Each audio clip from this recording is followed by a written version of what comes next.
I'm Derek Joyce and I'm here with Paul O'Murda, and this is I'm Not the Expert, but this is a podcast where we'll discuss everything from the most complex ideas that we know nothing about to the simplest ideas that we probably know nothing about either. So put the kettle on, get comfy and join us.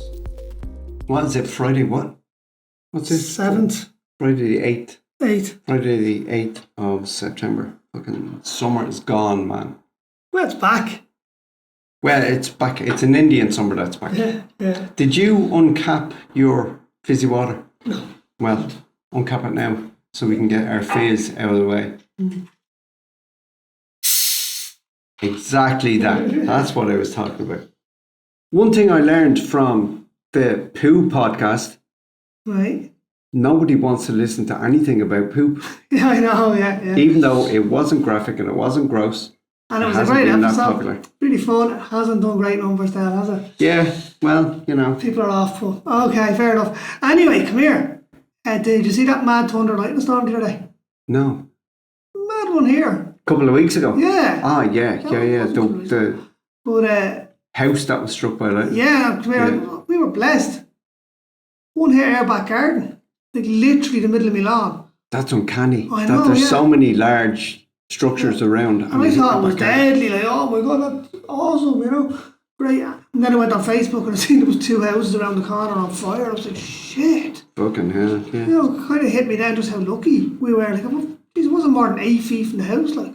Fuck that. But anyway, that's what inspired the idea for this podcast. Extreme weather. Bizarre and extreme weather. Bizarre extreme weather. And lots of it. So we both went in different directions. Yeah. Researching this. Yeah. And I researched the lowest temperatures where they were recorded, the highest temperatures wherever they were recorded, the windiest, the wettest, Right, okay. all this kind of crack. Okay. And that's not apparently what you did. No, I went a bit more for the kind of bizarre phenomenon or rare kind of weather phenomenon. Okay. Some pretty cool stuff. Of which there's loads. Yeah, there's and lots of them. it's like... No, I've only picked a few. It's exactly, I was just about to say, it's like the hottest, coldest, wettest, whatever ist Yeah. places there are lots of them. I just picked the top of the pile. Yeah. So yeah. I mean, there's loads of shit out there, man. Yeah. There's loads of mess up weather. And it's getting more messed up because of climate change. Of course, yeah. No, it is. Like, there's no question. I mean, So everything we're about to talk about now is subject to change in the very short term future. yeah, and it's okay. not getting better. Let's Okay. put it that way. Okay, well, I was on the World Meteorological Organization website. Say that for a mouthful of marbles. I'm calling it the WMO from now on. That's it. And there's a quote from a guy called Randall Cerveny. And he says, everyone is interested in the hottest, wettest, windiest facts. So creating a database of professionally verified records is useful in that fact alone. So they can just keep track of stuff and where temperatures have dropped, or temperatures have gone up, or climates have changed, all that kind of crack. I think in that as well, actually, what's more kind of useful, I suppose, you know, than hottest, wettest, windiest, whatever, is the most changed areas. Like the areas that have changed That's way more than, you know, like the coldest area has probably always been the coldest area. But is there somewhere that used to be moderately warm that is now cold, or, you know? Well, you know, I'm sure it's all changed. Analysing that And data within that database is going to be invaluable for that. It's in tracking change as opposed It's all to, very fluid. Yeah. It's a very fluid thing. Weather patterns are going to change. And this is the whole argument about people saying it's a climate scam. It doesn't work. Weather has always changed. And if you go to somewhere like Antarctica, which is the first place I'm going to stop off, Right. if you go to Antarctica and you bore holes down through 4 kilometers of ice and pull it out and analyse them, you're going to see change throughout the centuries, throughout the millennia. Yeah. But the argument that's being put forward by climate activists is humanity is changing climate faster than it's ever changed before. They're not arguing that it's not never natural changed. Change. Yeah. It's not natural change.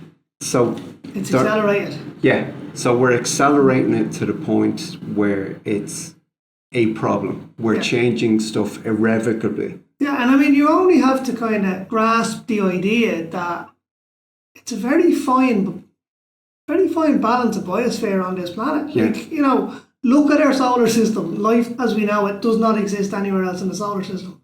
Or at least so far that as we know know of. Yeah. And it's certainly not multi-celled life, advanced, enhanced life. Again, so far as we know. As far as we know, yeah.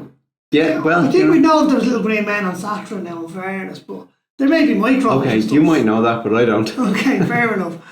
But what I'm saying is, it's because of where we are in the solar system, our distance from the sun, all of that stuff, the chemical makeup of the planet, everything. It's the Goldilocks zone. It's the Goldilocks zone. That's exactly it. Not too hot, not too cold, just right. Just right. All that For anyone that doesn't know what the Goldilocks. And there's so many of the Goldilocks factors on this planet that have led to life being able to exist. That balance can very, very, very easily be thrown completely out of whack. And has been. Yeah.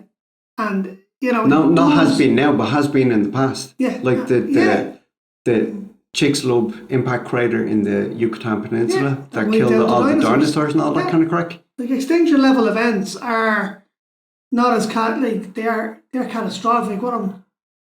They don't have to be as huge or apocalyptic as a meteor strike. Yeah. Well, that 65 million years ago extinction is just one in a line of lots of extinctions. There was 250 million years ago. Don't be giving anyone nightmares now listening to this either. But it is like if we tip the scale too far, there's no going back from it. Like it Not for us. Nature will always continue and it will adapt, but it'll adapt without us. Look at Pripyat where Chernobyl is, and they all had to evacuate there because of the leak. Nature has reclaimed that. Yeah, it's a jungle practically now. And they've actually done research of the animals that are there living in the highly radioactive environment, not around the destroyed facility of Chernobyl, but the surrounding area, and they're thriving. Yeah, so nature will rebound. Nature will always come back and always adapt, but not necessarily with humanity, and that's what the argument is. Yeah, absolutely. Anyway, that's enough pontificating for one day. Yeah, okay. I don't like pontificating. No. Lowest temperature in the world. Gotta say Antarctica because you mentioned it. It's Antarctica. Yeah. It's Vostok in Antarctica. And it was recorded on July the 21st in 1983. So a long time after Endurance, which was, Ernest Shackleton and... but he wasn't the first there. No, he wasn't the first, but I've recently been doing a lot of reading around Antarctic explorations. Fascinating stuff. The temperature recorded was minus 89.2 degrees Celsius or minus 128.6 degrees Fahrenheit, if you're a Fahrenheit fan. Or American. Well, I think they're the only ones that use Fahrenheit. Yeah, pretty much. Aren't they? Yeah. Yeah, okay. So there you go. Anything but metric. Yeah, I'm involving everybody. I'm an equal opportunities kind of guy. Vostok is located on the east side of the continent of Antarctica. Coincidentally, Vostok means east in Russian. I was going to say, it sounds very Russian. Yeah. Like Vladivostok. Well, and here's why. The research station there in Vostok was named after the ship, the Vostok, which discovered the place on the first Russian Antarctic expedition in 1819 to 1821. Stands to reason, because anyone that reads spy thrillers, Tom Clancy, any of that stuff, will have heard of Vladivostok. Yeah. Which was where the Russians built their nuclear subs, if I'm not mistaken. I wouldn't know because I'm not a Tom Clancy aficionado. No. I love a good Cold War spy thriller, I have to say. Beneath the 2.4 mile, 4 kilometre thick ice sheet is Lake Vostok. Lake Vostok? A lake. Vostok. Liquid under Antarctica. Lake. Yeah. I imagine it's barely above freezing, is it? I would say so, but we'll get into that and then we'll make a decision on it. A very amateur decision on whether we think it is or not. Our inexpert opinion. There's about 70 subglacial lakes that have been discovered beneath Antarctica. And scientists, and I don't know how they get this estimation, but they estimate there might be upward of 400. Wow. Yeah, isn't that fucking insane? It is, yeah, it's weird. Like, okay, something that I never really got about Antarctica, and it always confuses me. Because it's, it's so fluid. It's essentially, in my mind, and I'm hoping you can correct me if I'm wrong or confirm Probably that I'm can't. right, that Antarctica is essentially a plateau or it's a continent of icebergs floating on the sea, is it not? No. There's land mass. There is a land mass. There would be land mass there. there Okay. for the icebergs to not float on the sea, because floating would kind of infer that they're floating all over the fucking gap. Yeah, no, but are they not held roughly in place? Like, I know, like, there is a landmass in Antarctica, but the continent of Antarctica is much bigger, if you know what I mean, than that landmass. Yeah, it is. Yeah. Because you've got the basically frozen sea. Yeah. Which, is part, like if you can imagine if you're standing in Bray, right, and you're on the beach in Bray and you're looking out and the beach in Bray is frozen and the sea is frozen, you're not going to be able to tell what's land and what's sea, if you get me. Is that what Antarctica is like? Yeah, well, you're not going to be able to tell what's land and what's sea if what you're standing on is 4 kilometre thick ice sheet. Exactly, yeah, that's what I'm saying. Yeah. So, like they say Antarctica is the largest continent, but how much of it is actually landmass? Is the landmass the largest continent, or is it the landmass and the ice that makes it the largest continent? You have to go above a certain thickness before you call it landmass. Yeah, I suppose you could. Well, like, I'm thinking terra firma, rock and whatever, as opposed to just kilometres of ice. I don't know if the rock and stone and gravel and mountainous whatevers are what constitute the largest landmass. If they're that big. I know they're not that big as the Antarctica. You will see at the bottom of the globe, if you look at the Earth on the internet, picture of the Earth on the internet. Because a lot of that's just ice. But if you've got ice that's 4 kilometres thick, that constitutes land to me. Yeah. I suppose, yeah. As I said, Lake Vostok, 4 kilometres beneath the ice, it's estimated to be an area the size of Lake Ontario. In Canada. It's 13,986 kilometres squared. Okay. So it's big. Bigger than Ireland. Yeah, probably. Yeah. How many swimming pools is that for? There. Sorry? How many swimming pools is that for our US listeners? I haven't a fucking clue. A lot. Don't ask me these questions that I absolutely can't answer. The correct answer is a lot. Okay, right. Okay, 13,986 square kilometres. Lake Vostok is the largest subglacial lake on the planet. And as I said, it's equal to the size of Lake Ontario. Or lots of swimming pools. Or lots of swimming pools. Cool. Its existence was suggested in the 1960s.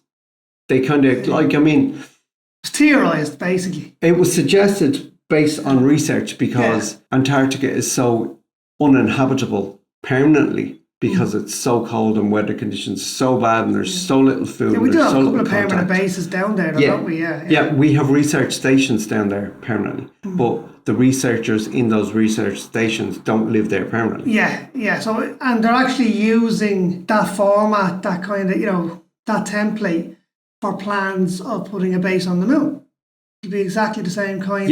But it's not going to be permanent. No, it's going to be a permanent base, but it won't be manned by. It's not a colony. Yeah, exactly. So its existence was suggested in the 1960s, but wasn't confirmed until 1993.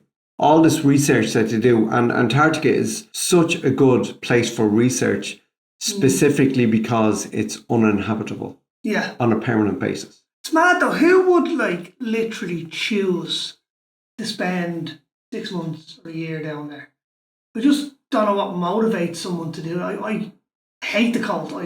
I'm not a good cold person, but I really like the idea. I love science and I love the, but of all the scientific fields that you could choose to study, why put yourself through that misery? all I can equate it to is a much more intelligent version of me going on the internet to read up a fact and then finding a link to an even more interesting fact. Yeah. And then going, Jesus Christ, fucking hell. Yeah. As I go deeper and deeper go down into there and have a look at that. So that's where the love would come from. Yeah, maybe so. Yeah, I wouldn't say it was someone that rocked up to the job centre and said, I'm good at reading stuff. Yeah. So, yeah. Send me to Antarctica. But it wasn't confirmed till 1993. Scientists estimate the ice sheet has been above Lake Vostok for several million years and possibly up to 15 million years. Right. So that's 15. God knows what's in that lake. Like, well, this is the thing that I'll get to. This is 15 million years of ice bores that they can do. I mean, they can't drill down, and actually they have, so I'm completely wrong on that fact, but they've drilled right down into Lake Vostok. Oh, they've gone all the way down? Yeah. Jesus, okay. So the lake itself has its origins in the Miocene era, the Miocene period. And that was 23 million to 5.3 million years ago. And they know this, again, because they bored in and they've taken samples and they're able to balance it up. But no, like what I was saying, God knows what's in that lake. Now, I know it's extreme conditions for life and whatever, but over that length of time, you would think that evolution, to quote Ian Malcolm in Jurassic Park, life finds a way. Have you been reading my fucking notes? No. Because you're preempting everything. No, dude, no, sorry. don't. I'm not saying it like that. I'm not saying like that. But they're the exact questions I asked myself when I was looking it up. Well, there we go. Because the lake has been isolated from the rest of the planet for millions of years because it's been covered in ice, microorganisms will have undergone an evolutionary process that's completely independent to everything else on the planet. Yeah. So they're saying, I wonder, is there fucking alien life on other planets? There's alien life underneath Antarctica. Yeah, it's not alien as in extraterrestrial. As in little green men, but it's alien. It's evolved in a completely different line, different, path to life everywhere. Evolutionary process. That's awesome, man. Isn't that brilliant? That is really fascinating, actually. I'm going to look some more into that. With the studies that are going on now, I don't know whether you've come across it in your research. Do they expect to confirm that in our lifetime, or confirm what? That there is life in that lake? Well, define life. Microbial, whatever. Yeah, there is. It's been confirmed. Oh, they've already. Yeah. Okay, yeah, and I'll get to why there's a question mark over it, which is very valid, but for all intents and purposes, life is fucking there, man. You find somewhere with water, you're going to find life of some description, absolutely, yeah. Unless it's like, I can't even say extra salty because you've got those brine lakes down at the end at the bottom of the ocean that actually look like lakes because they're heavier in water, so they kind of coalesce together. You've got rivers inside and anything that goes into it dies. Yeah. We've also got what are those hot vents that they spew sulfur? Oh, they're fumaroles. Yeah. And they have their own biodiversity. They have their own ecosystem. Yeah. Some crazy looking alien shit going on down there. Have you ever seen videos? No, I love watching all that freaky stuff. Animals down when there. David Attenborough gets to that kind of stuff, you're like, this is the shit, man. Yeah, I love it. He's great. He's a legend, isn't he? It's thought that Lake Vostok maintains its liquid state, and this is what your first question was. Right. It's thought that Lake Vostok maintains its liquid state by drawing enough geothermal heat from the Earth. From the Earth's core. Yeah. So it's liquid at the bottom of the lake and it's liquid in the middle. And up towards the top, it just starts to get more viscous and more icy, and then it freezes solid. Yeah. So you go so far up from then you've got 4 kilometres of ice then. What the crust of the Earth, you go so much up from the crust of the Earth beneath Antarctica, and that's where the ice solidifies. Everything below that is in a liquid state. Cool. Isn't that fucking nuts? It is really fascinating, actually, yeah. And I read they estimate it's about, I didn't read, or should have read more, and I didn't read whether it was 27 Celsius, but I assume it's 27 degrees Fahrenheit because it's covered in ice up the top. Yeah, I know it is, I mean, 27 Celsius is room temperature. Well, there you go. But here's the thing. Lake Vostok sits in a 65-kilometer wide chasm where tectonic activity is drawing the Antarctic continent apart. Okay. So that doesn't mean it's splitting it. That means it's pulling it apart. But as it pulls it apart, it just creates more. Yeah, so it's just getting bigger. Yeah. So, and that's not at a rate of knots that's happening. No, it's happening over millennia. That's happening. Yeah. So it might be room temperature down where the plates... we talk about the polar ice caps melting and whatever. But Antarctica is actually expanding. It's interesting. Nature finds a way, man. That's it. Dr. Malcolm, what's his fucking name? Ian Malcolm. Yeah, Ian Malcolm. Yeah. 65 kilometres wide. Yeah. 230 kilometres long. And about 400 metres deep. 400 metres? Deep. Yeah, so you've got your 4 kilometres. You mean the water? Yeah, sorry. You've got your 4 kilometres of ice, and then where it turns to liquid, it's 400 metres deep. Which is not huge. It's which is not huge. Long and wide, but it's not very deep. It's as lakes go. Deeper than I want to swim in.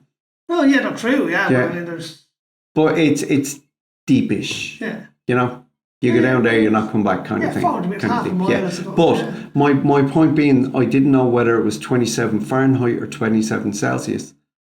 I'd still have that question down at the crust of the earth where the water is right next to the geothermal activity. Yeah. Is that 27 Celsius? Could be, actually. That's what I'm saying. So it could well be. But I don't know. And if there's some scientists listening to this going, listen to those, you fucking idiots, please get in touch and let me know if I'm right or wrong. I assume it's the latter, but it could be the former. Yeah. Absolutely. The first samples from the lake were taken in February 2012. Okay, so fairly recently. Very recently. And again in January 2015. Okay. In the samples, they discovered microorganisms after the borehole filled with water. So they drill down through the ice and they extract the ice that they've drilled. And the water just rushes up. Of course, and refreezes instantly. Right. And then they extracted that, and that's what they tested. Right. So they found microorganisms, and they found fungal microorganisms, like, so fungi, mushrooms, and all that kind of shit. Yeah, wow. They found microorganisms with the same DNA or RNA as along those lines. Yeah, wow. Yeah, and I didn't get the names of them. I didn't write it down, and I should have. Shoulda, woulda, coulda. But they discovered microorganisms, and they discovered not only what's the family of mushrooms? What? Colony? No, it's not a colony. It's what they actually what do they come under? It's fungi. Yeah, it is fungi. Yeah, well then I'm right. Yeah. And they discovered them, but they discovered other microorganisms as well. Cool. So it's not just it's not just one. It's not just a fungal effect. Yeah. They haven't blown everybody's skirts up with the fact that they found stuff, because the way they took samples to find stuff could have been cross-contaminated. Could have been contaminated by the ice. Yeah. I can't imagine how they're going to get something down there to scoop up a bit of water and bring it up without it being, because there's the whole freezing instantly thing to kind of work around. So you can't just go spelunking, 4 kilometers down. So they found something, they found life, but they can't say it's the cleanest, neatest sample they've ever found. And there was no contamination. So the science is questioned. Yeah, it's hypothetical. Yeah. Okay, cool. Okay. I've got the hottest place on earth. Go with it. Okay, just rock into the next one? Yeah. Okay. Because this is contested now. I'm going to pull you up on this one. So good, absolutely, please do. The hottest place on earth. We've been coldest, and I don't like the fucking cold, as we've established. I'm really not good in winter months here. I know. I would rather be sunburnt than even moderately cold. Yeah. I'm very much a hot creature. No, I'm not into sunburn either, now I have to say, but I'd rather be in a warm climate than cold. I'm enjoying it. I watched my nephew playing, what Tomb Raider game was it? It was the one where she was in Russia, but he was playing a video game and she was going through a cold environment. And you felt cold just looking at the it. video she's walking through, as she's walking through snow and snowdrifts and stuff like that, she's holding her arms and she's going, oh.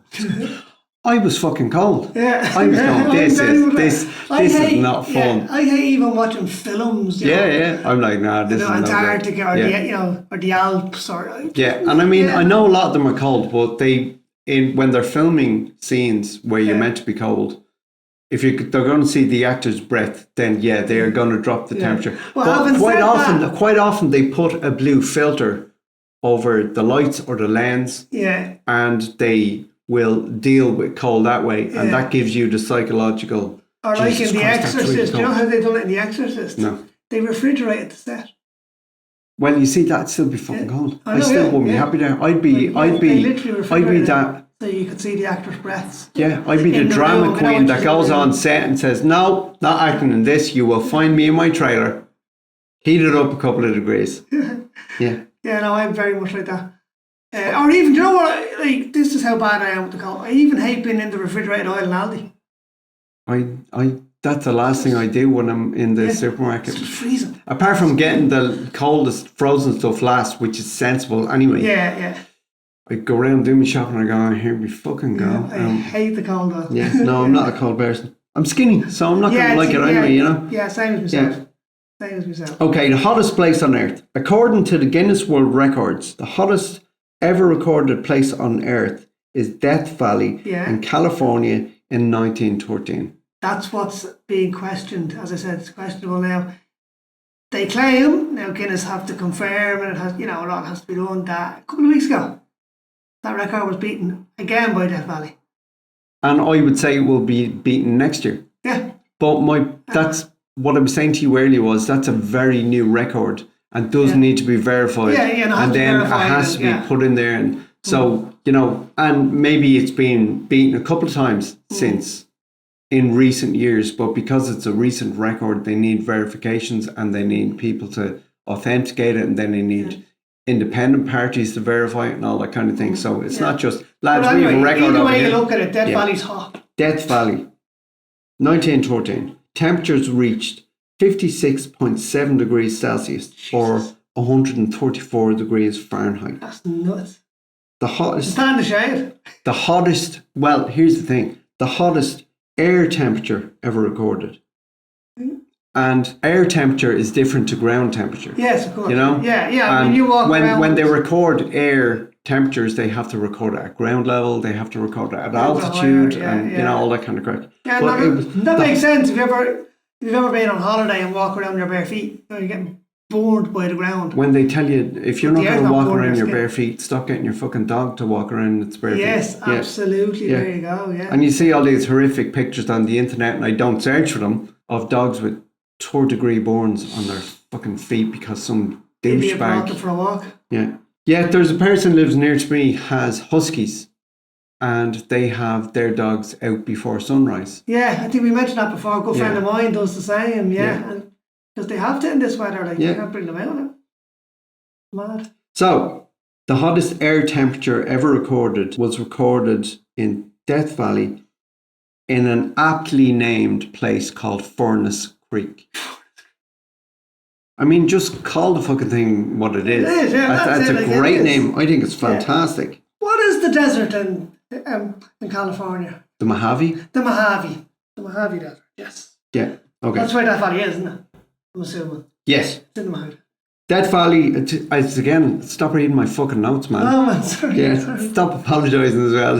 It's all good. I used to have a beautiful poster on my bedroom wall years ago it was an F-14 Tomcat, from Top Gun, flying through Death Valley, very low altitude. Fabulous photograph. Fabulous photograph. Must look it up and see can I find it somewhere, actually. You probably can. Yeah. Yeah, you probably can. I'll throw it up on the Facebook if I do find it, guys, just to give you an idea. You keep saying that. You've got loads of footage that you need to put up.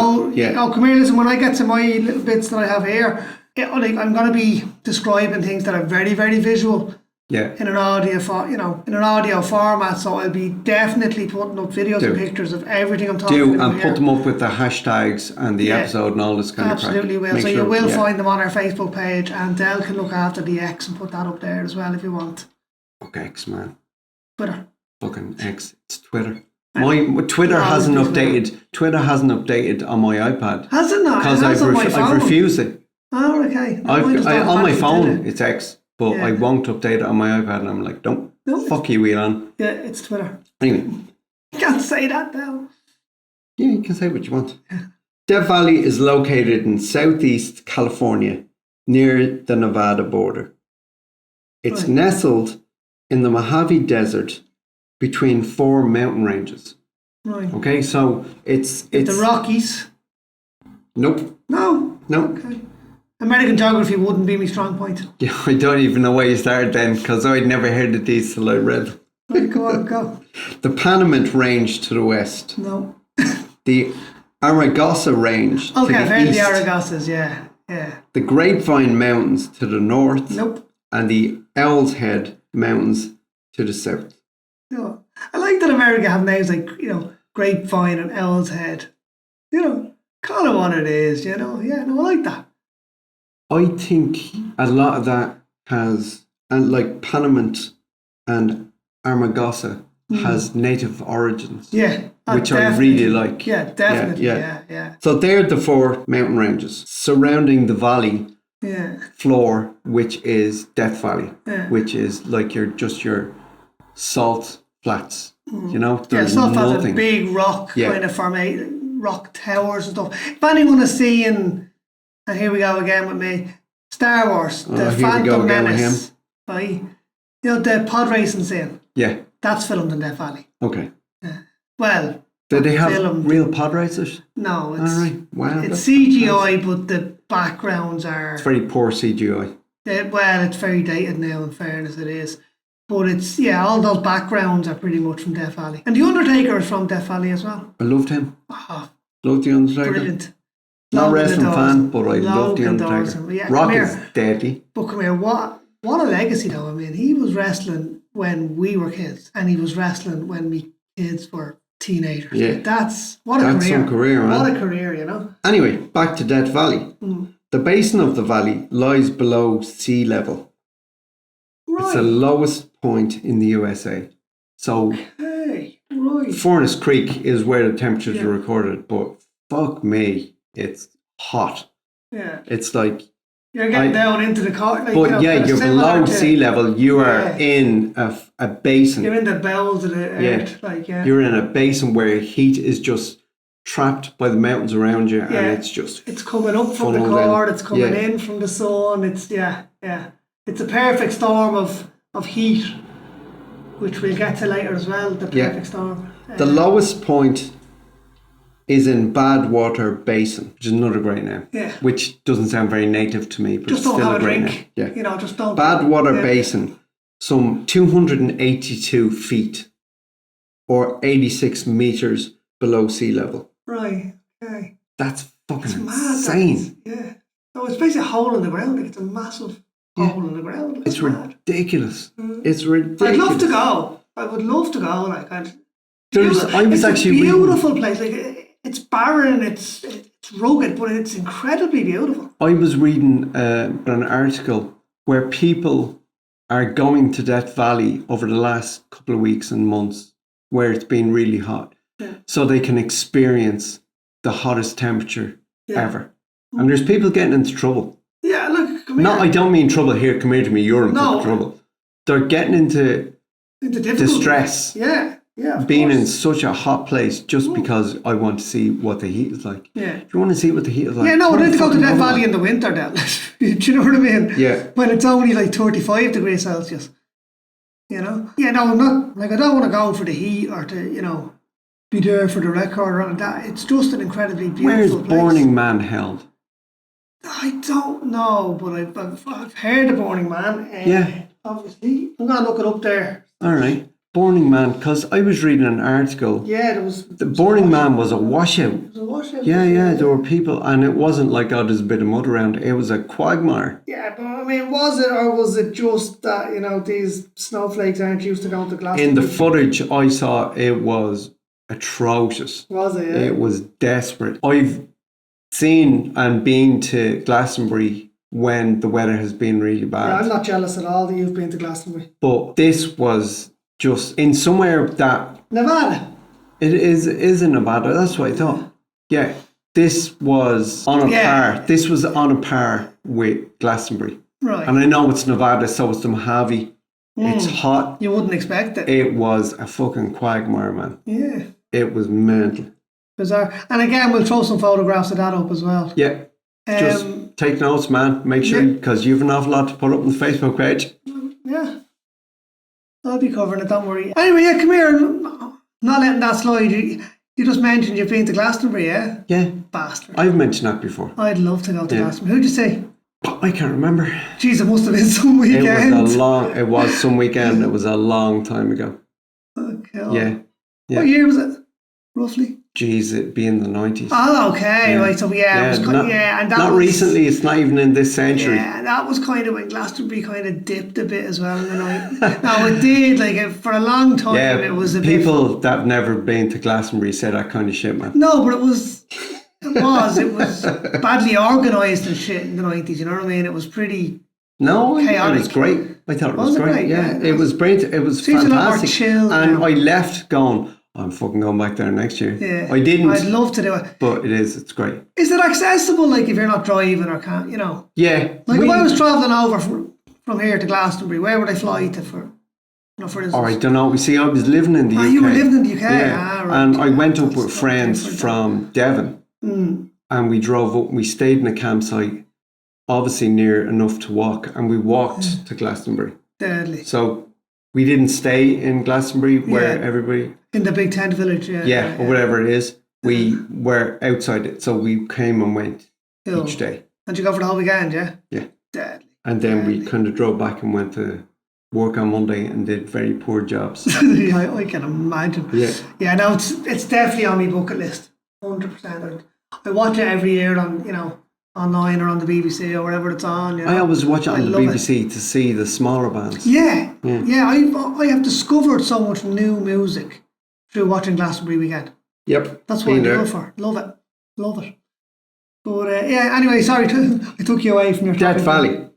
The heat isn't why Death Valley is called Death Valley. Okay.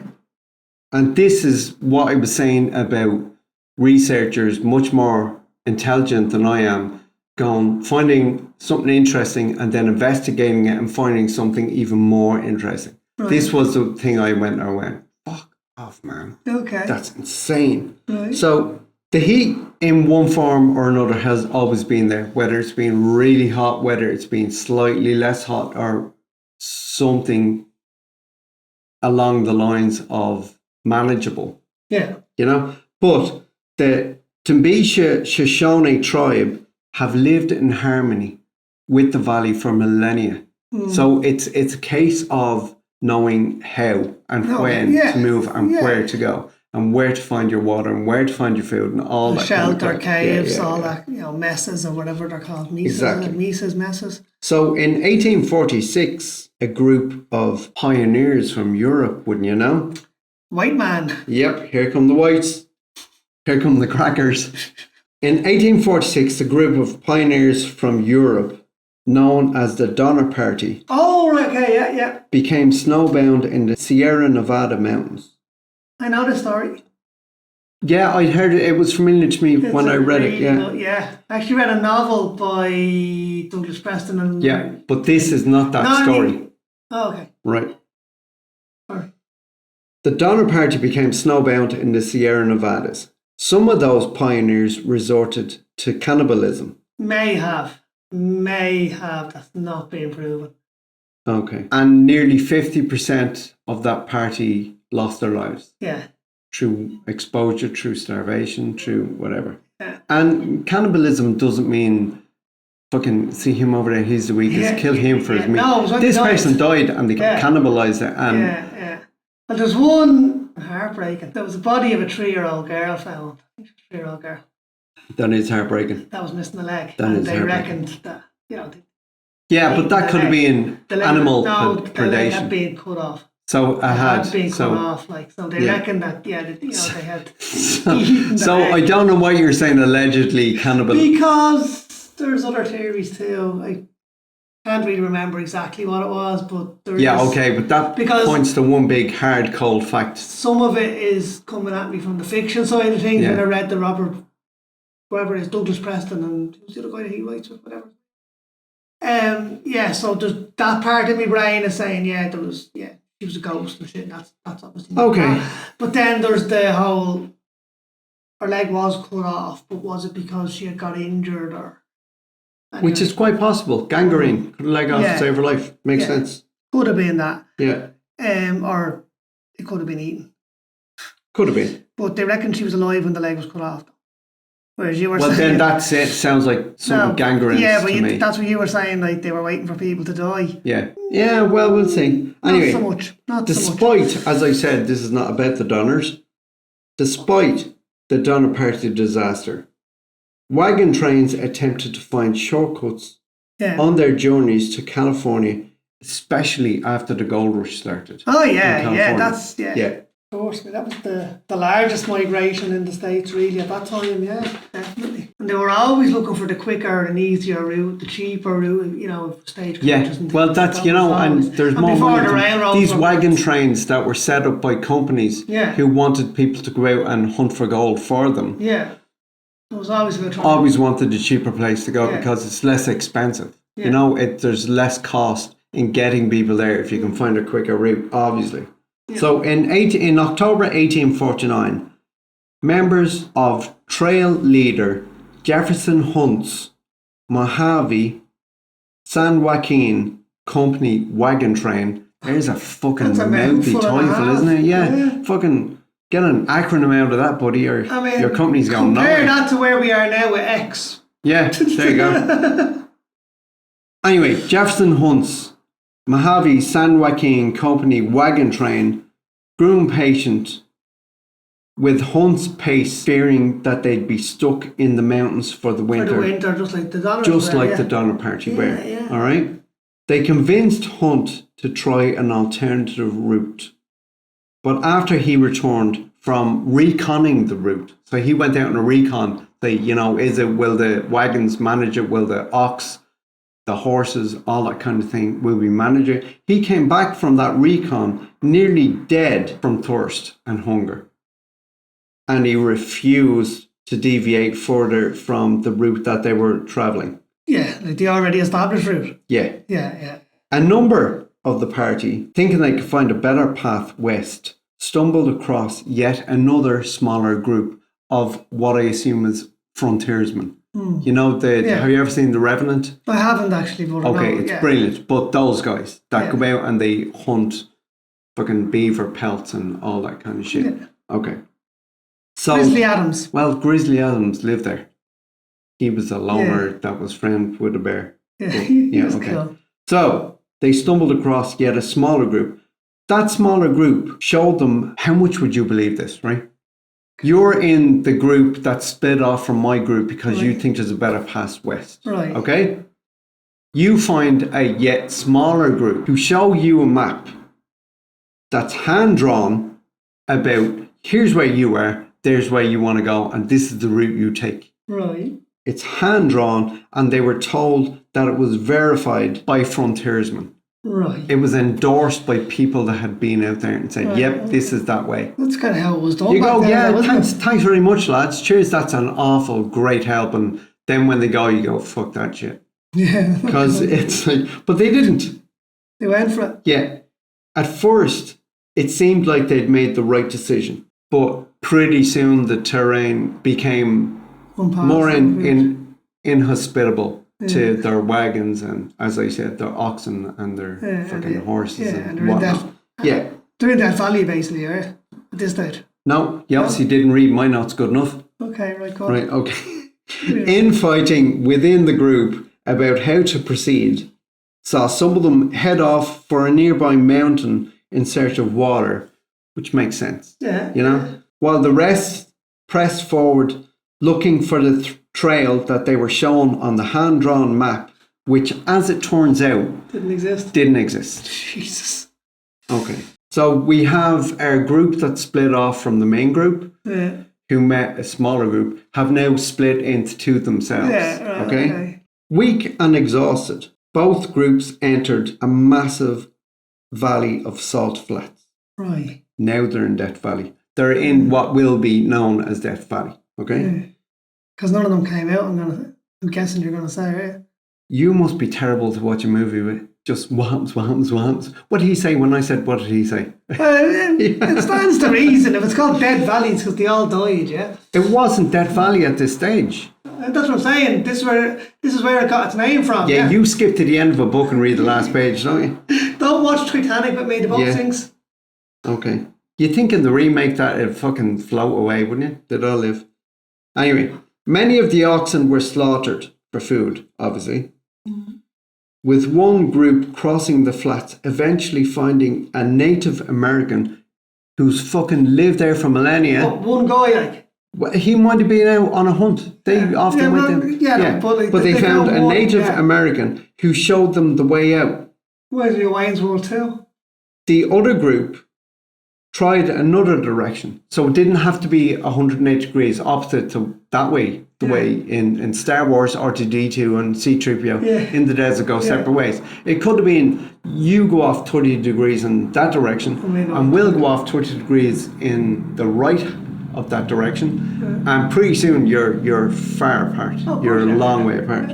So the other group who went off in a different direction eventually died of exposure. The remaining members of the original party were briefly saved from dehydration by a snowstorm that hit them without warning. Mad though, so it's bad. It's the hottest place on earth, and yet it gets snow in the winter. You go up high enough, man. Yeah. And so, we're in around this started in October 1949. So they picked their time to go. It's going to be winter. 1849. Sorry, 1849. Yeah, sorry, no, just yeah, that's grand. So 1849, they picked their months later in the year to go, obviously because it's more amenable to manageable temperatures. Yeah. So we're getting into December kind of months. They've been lost. It just seems so alien to us, like, because, we're from a country where... It rains all the time, except for today. Well, it does rain a lot, but it's temperature-wise, there's not a huge variance. Yeah. We've got pretty warm summers and mild winters. Like, there's probably a variance of 15 degrees across the year, maybe. I'd like to look that up because I can test that. I'd say it's every winter. Like think about it, like winter gets down to 3, 4, 5 degrees. Every February I talk, and I'm pretty sure I say this every February, I talk to friends and teachers in the staff room and I say, I am fucking done with winter. Oh yeah. I'm done with the cold, I'm done with the wet. You're only getting started though in February. Yeah. You're only getting started. And I run out of steam. I know, but what I'm saying is our lowest temperature. Okay, take out the minuses, right? Because the odd time we get minus, whatever. Average winter temperature is about 5, 6 degrees. Our average summer temperature is about 15 degrees. Average summer temperature is about 8 degrees. Yeah, no, but you know what I mean. Yeah. So there's not a huge swing in temperature. Yeah, no, I know what you mean. It's not extremes. Snow to 50 degrees in the summer, like. I could handle extremes. I could handle a really cold, snowy winter, or even not snow. As long as you know it's going to end. Yeah, and it's not just going to turn into this grey mush of a season that lasts for 12 months. Yeah. You know, that kind of way? 9 months. And I'm saying that while the sun is splitting the trees and it's gorgeous. It is beautiful out. Boy, Jesus, we've waited all summer for it. Yeah, and I would say it's kind of unseasonable. Yeah, I mean, for anyone that's not in Ireland listening to this, I mean, we literally have had October since... May? Nah, June was lovely, man. Oh, sorry, June was okay. June was gorgeous. Yeah, so the whole of July and October, July and August was like October. Like it literally was cold, it was wet, it was dark, it was miserable. Brutal. Horrible. Anyway, sorry for being a killjoy, sorry. The remaining members of the original party were briefly saved from dehydration by a snowstorm that hit them unexpectedly. Okay? So they had water. But over time, oxen died of hunger and exhaustion and exposure, I assume. Yeah. Some of the people also died. There probably wouldn't have been any cannibalism because they had oxen to feed off. Yeah, they didn't need to eat each other. Yeah, so we're not that desperate yet, lads. Mm. Okay. Of the remaining party, some men had broken off to find a way over the mountains and the rest of them stayed in the valley. And when it says they stayed in the valley, they stayed in the valley, but obviously not on the salt flats. It would have been some sheltered against the elements kind of place. Yeah. After more than a month, those in the valley were rescued by two young men they'd sent off to get supplies. Oh, cool. Right? So they made it back. As they made their final crossing of the Panamint Mountains to the west, it's said that someone said, "Goodbye, Death Valley," over their shoulder. Yeah. And the name stuck. Yeah, that's So cool. that's why Death Valley is Death Valley. Yeah, and it makes sense. It makes perfect sense. You try crossing that on horseback or wagon train. Yeah. Even now, like, do you know what I mean? But it wasn't because of the heat, which would be the first thing I'd think of. Yeah. Which, if I was on Who Wants to Be a Millionaire and they threw up 4 answers, was it this, is it, I'd plump for heat. Yeah. It was heat. And then I'd exposure blow. and lack of water. I'd end up with like $1,000 or something after all my effort. That's it. Yeah, if I even made it past the first round. Anyway, hottest temperatures on continents around the world. Okay. All right. Yeah. So in Europe, in Sicily in 2021, and I will throw in the caveat that these are all subject to change in the very near future. Absolutely. Or have changed in the very recent past. Okay. So Sicily in Italy in 2021 was 48.8 degrees Celsius or 119.8 Fahrenheit. That's just nuts. Isn't that insane? I remember You got cook in that. I remember when I went to do my internship in animation in California. We were in San Francisco and my friend's sister picked us up. She was driving us back to LA and she went through whatever the valley's name was in Orange County. And she turned off the AC in the car and she said, "Lads, roll down your windows." And it was like opening an oven door. It's insane heat. It's fucking insane. So yeah, Europe, Sicily is 48.8. Africa, Kabylie in Tunisia. Is this what you said earlier? I think in so, 1931. Yes. 55 degrees Celsius, 131 degrees Fahrenheit. That's weird. No, that's what it's actually called. Yeah, I know. Did you know that? Yeah, it's actually just, called it's just Tatooine, bizarre to hear someone just arbitrarily say Tatooine. Yeah, it's fucking weird. Okay, Asia, Aves in Iran in 2017, 54 degrees Celsius or 129 Fahrenheit. No, I said I love the heat there, I love the sun. Jesus, not that hot. Christ. See, and as well as that, it's not just the heat, it's the humidity that goes with that kind of Yeah, that's the worst part of it. You couldn't move in it. Yeah. When I was in Malta way back years ago, I was there in January and it was like it is out there now today. Yeah, it was like, 20 odd. The first day we got there, it pissed rain the whole day. Yeah. I thought, shit, it's got to be a fucking washout of a week. Rest of the week was like this. It was beautiful. Yeah. But I believe if you go in the summer, like August in particular, you can't leave your hotel. Yeah. It's just like walking into a furnace. Well, I know we're not talking about the same place. Don't the Spanish go for siestas because in the afternoon? Yeah, during the day, yeah. And even work hours are built around that. You know, it's like mad dogs and Englishmen. Yeah, there you go. Anyway, Oceania, a place called Oodnadatta in Australia in 1960 was 50.7 degrees Celsius. That's positively cold compared to some places. 123.3 Fahrenheit. That's nuts. You've been to Australia, haven't you? Yeah. Is there anywhere you haven't been there? Yeah, loads of places. Any continent you haven't been on? Antarctica, yeah. South America. I haven't been to South America. I never wanted to go to Australia. Australia's fantastic. Yeah, no, it is. I think it was as a smoker. I was just terrified of that 24-hour flight idea.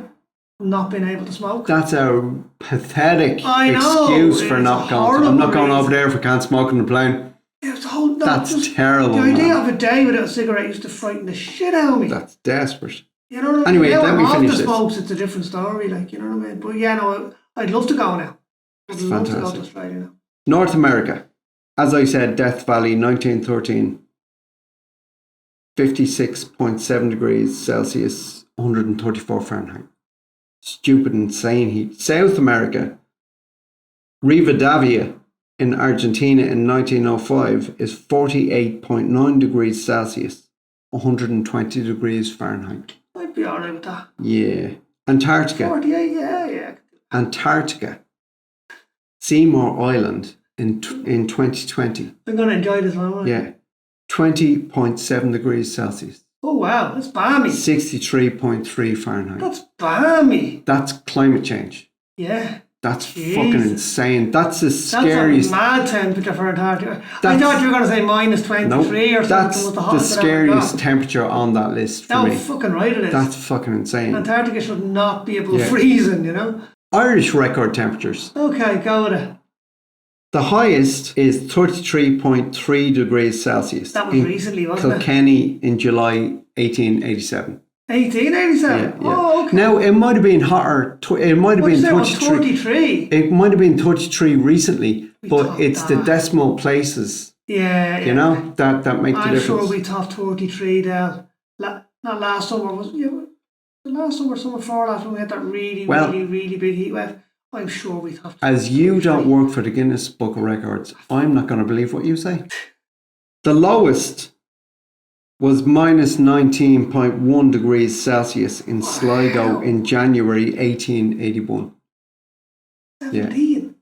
That's when they didn't know how to stay warm. I mean, I remember the harsh winters of, what was it, 86?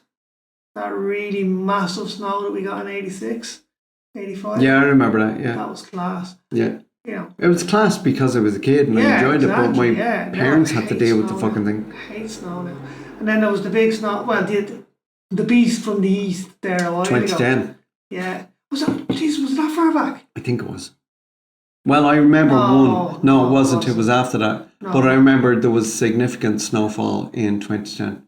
Oh, yeah. And it lasted a bloody while too, didn't it? I love snow, but... I do, but when it starts to melt and gets... Yeah, when it turns to shite, you're like, get away from me. I'm over it now. Anyway, Ireland, highest wind, 131 kilometres an hour.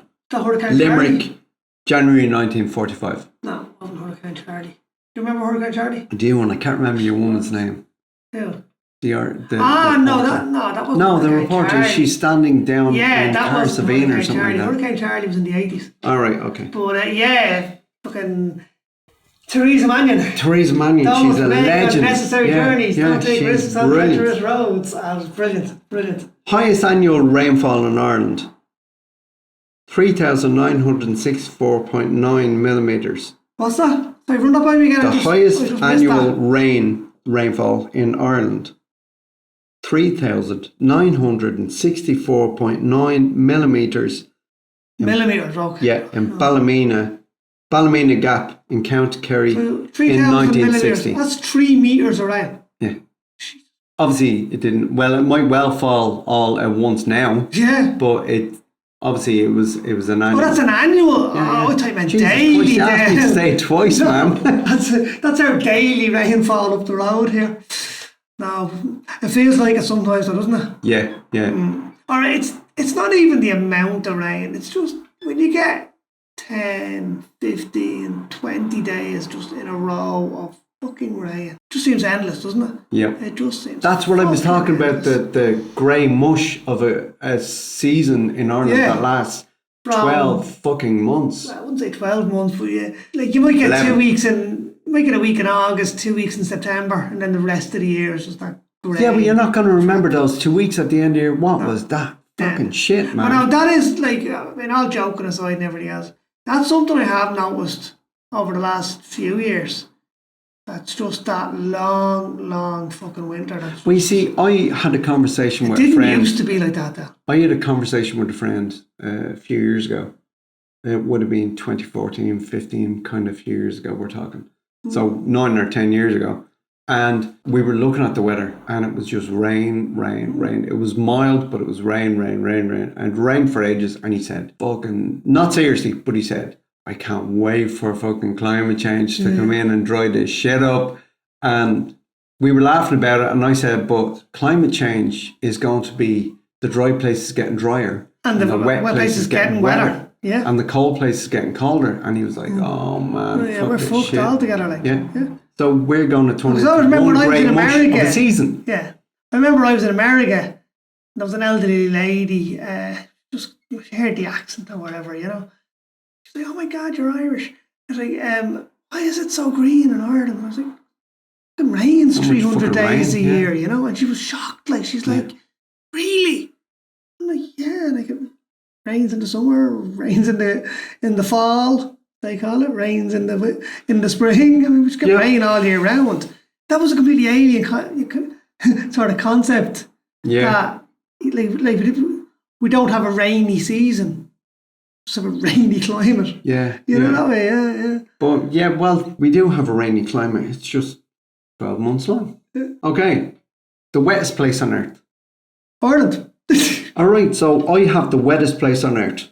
Right, okay. And we're going to fly there. We're going to fly there. Okay, well, just before we do that then, I've been looking at some kind of weird and wonderful weather phenomena, right? So, did you ever hear St. Elmo's Fire? And no, I don't mean the 80s song and movie.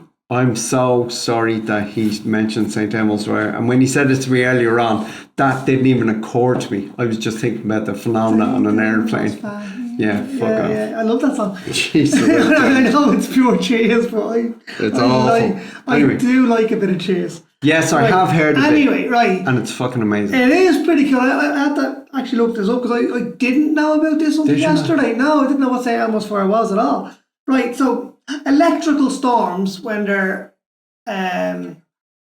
intense enough and when they're frequent enough, they actually cause particles in the air to turn into plasma, right? And those plasma particles are attracted to fast-moving, sharp, kind of, knife-like objects. So wings on aeroplanes, masts on ships. And it basically causes the air around those objects to glow. Okay. And like lightning bolts to shoot out, but it's not actually lightning at all. Yeah. It's plasma. It just, yeah. Yeah, and it's known as St. Elmo's Fire. But here's a really interesting one. I couldn't verify it, but I did see it mentioned in a few places, right? It's been claimed, but there's no photographic evidence because it's so fleeting, so quick, that it can actually happen around animal horns, which would be really fucking cool. Would the animal have to be travelling really fast? I don't know. And I found the reference on 3 separate articles. Yeah. And they all pretty much said the same, that it's like hundreds of eyewitnesses have said that they've seen. Well, this. I know on masts on ships, for instance, they wouldn't be travelling super fast. No, it wouldn't be, no. But they'd be travelling faster than an animal with antlers. I don't think it's the speed it's travelling at. It's the shape or the kind of structure. That kind of knife, sharp point way. Yeah, kind of leading edge, Yeah. That the plasma particles are attracted and congeal on those kind of surfaces or whatever for whatever reason. Congeal? Not congeal, but they gather. Yeah. They're attracted to that. I don't know what it is. But anyway, but that's... So apparently it's been seen around kind of bull's horns and stuff, which that would look awesome. That'd be weird, wouldn't it? Cool, Jesus Christ. If that happened in the Middle Ages, something like that, they'd kill the fucking devil and kill the owner for being a witch or a warlock or whatever the fuck it is. And also, while you're on wettest as well, I have another interesting phenomenon, and you'll probably remember this as well, Dan. Now, we didn't get this, which is blood rain. I'm going to go into blood rain in a minute. But do you remember, I'm going to say 10, 15 years ago, there was a Sahara storm and we woke up one morning and cars, roads, everything was covered in red dust. Yeah. Right? Well, which is expected in the next while. Like is it? Expected to happen again soon. I read a forecast. Cool. And it said, because it was I'm really into the weather we have now because it's gorgeous out. Yeah, loving it. And they said there's a Saharan wind blowing up. Okay, so we could see that. And so we could be seeing red dust again. That was a bit of a pain in the arse. Red dust sounds like War of the fucking Worms. Yeah. No, V was the red dust. Anyway, so blood rain, right? Have you ever heard of blood rain then? No. Or red rain? No. Okay, basically, and again, it is dust picked up from the Sahara and it mixes with water vapour and then literally falls as red rain. Yeah, it's pretty much how you think it forms, how it forms. Okay. I know, but again, you can imagine in kind of, more primitive times before, that was understood or science was understood, you see blood falling from the sky, it's biblical. And Zeus was supposed to have used that as a punishment and things like that. I was about to say, I would say a lot of priests and priestesses and fucking leaders of whatever societies jumped on that ship when they we're saw all it over falling. that, yeah. And maybe they jumped on it out of fear. You know? It would be pretty scary if you didn't understand what the hell was going on, though. Yeah. You know? So that's blood rain. Anyway, go on with the wettest place. So, the wettest place on Earth, Puget Sound, or lower mainland British Columbia, and Vancouver Island. Puget Sound. Canada. And I looked up how to How's it gauged? pronounce Puget Sound. So I found out where it was, and the people there affectionately call where they live the wet coast. Which is great. Like East Coast, Wet Coast. I'm sure Ireland must be in the top 10, though.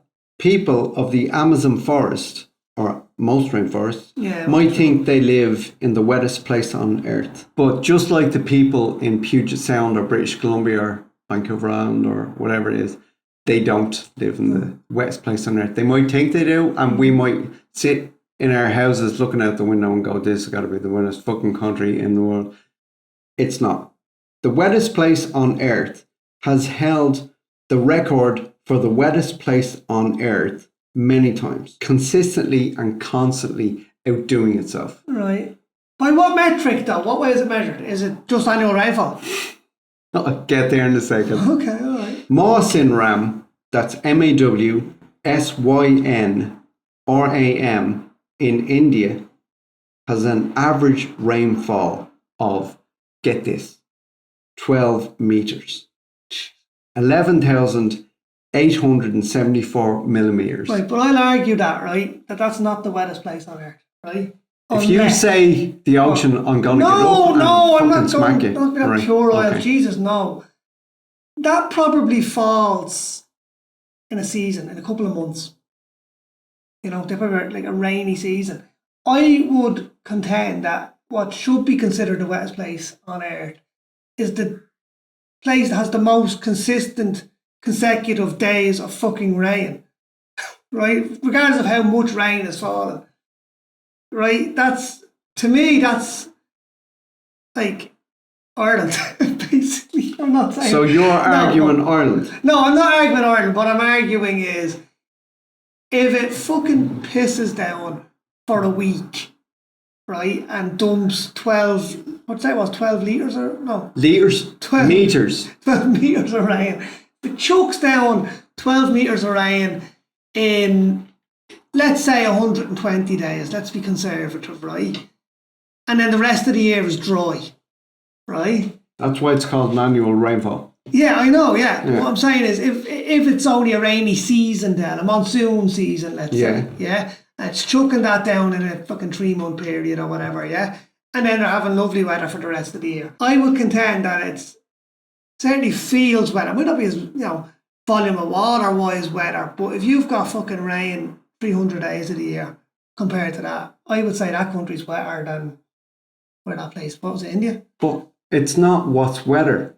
It's annual. Yeah. It's the highest annual rainfall. Yes. So it does, okay, right. Okay. Well, everything you just said, and I'll skip ahead to this point, right, and then I'll come back. Well, I'm not disputing your notes. The region's monsoon season. The region's monsoon season once lasted for 2 years. Okay, I'd so say everything you just said.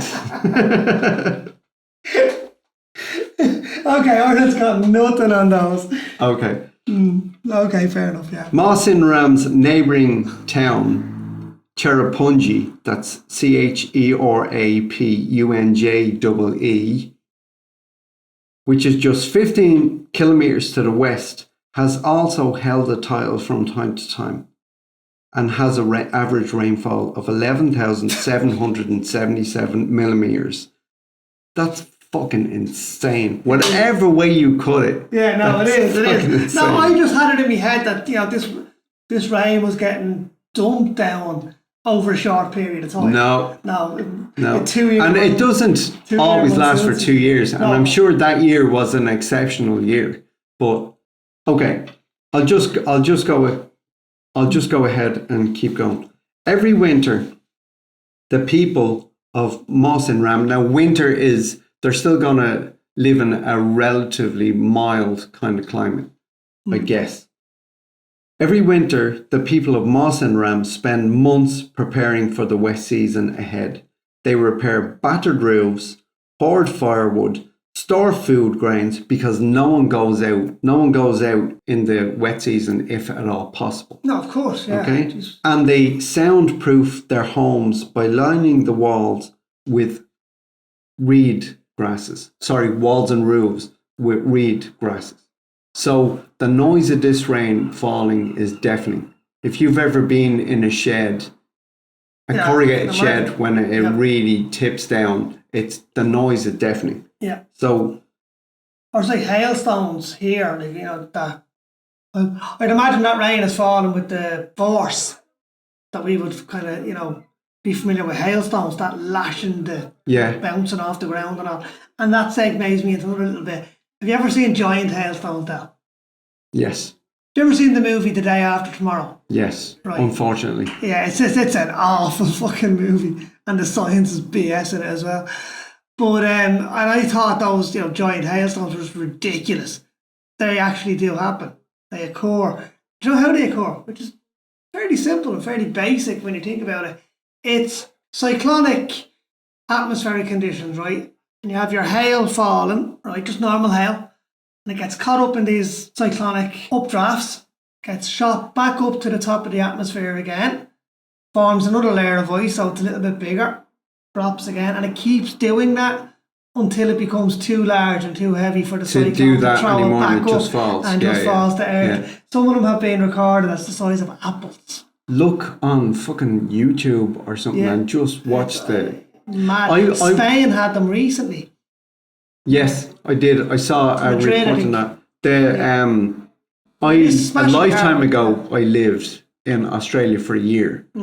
And I was in the studio. I worked in an animation studio, and I was in the studio one day, and one of the girls came running through. She wasn't panicked. She was urgent, but she wasn't screaming in a panic. Yeah. But she was saying, lads, there's a green sky outside. There's a green sky outside. And everybody bolted for the door. And I hadn't a clue what was going on. And someone said to me, have you got a car? And I went, no, I walked here. And they went, good. And they were gone. And everybody ran out and got in their car. And the people that were left in the studio, I was called into the rec room. The double shutters went up and we had a big, what I remember being a decent size and decent weight snooker table. And 4 people picked it up at the corner and walked it into the corner. And all the cars that could be fitted in, squeezed in, sardine fished into this space, drove in. And the corrugated iron awning was pulled out over to extend over the rear of the car that didn't make it quite all the way in. And 5 minutes later, hailstones came down and they were the size of your fist. I had never seen anything like it in my life. The sky was the weirdest looking thing. It looked like a really heavy shit. This rainfall is going to be bad. You know that real heavy grey? Yeah. But it had a green tinge to it. Wow. It was just the bizarrest thing I've ever seen. Cool. It was, fucking cool. But they were saying, don't even go out in it. Yeah, you're sitting there talking. Yeah, so But they were, don't go out in it. If you get hit in the head, it'll crack your skull. Kill you, yeah. So it's nuts. And I didn't see any cars around the area because they all have their carports. Yeah. But the cars get destroyed. I've seen the cars in Madrid, roofs caved in, windshields. Is that an act of God? Because I know insurance companies don't pay out using that. I don't know. Because then everything is an act of God. Yeah. Well, no. So they wouldn't pay out for shit. Always a get out of jail free clause with these people, though, isn't there? Yeah. Well, there you go. Anyways, join us for part 2 of the windiest, the wettest, the hottest, and the coldest place on Earth. And the most bizarre weather phenomena ever recorded. See you later.